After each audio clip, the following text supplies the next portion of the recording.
Maudy Ayunda diketahui tengah berada di Bali bersama sang suami, Jesse Choi.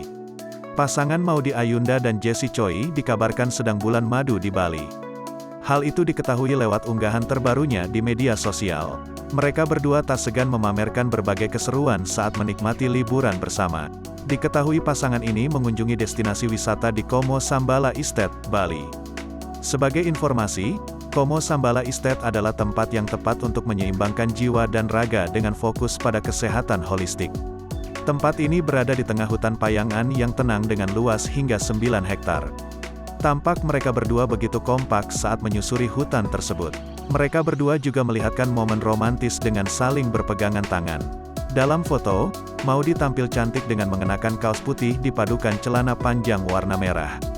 Sementara Jesse Choi begitu keren dengan memakai baju putih dipadukan celana pendek warna hitam. Pasangan ini juga tampil kompak dengan mengenakan topi. Maudy terlihat sedang berenang.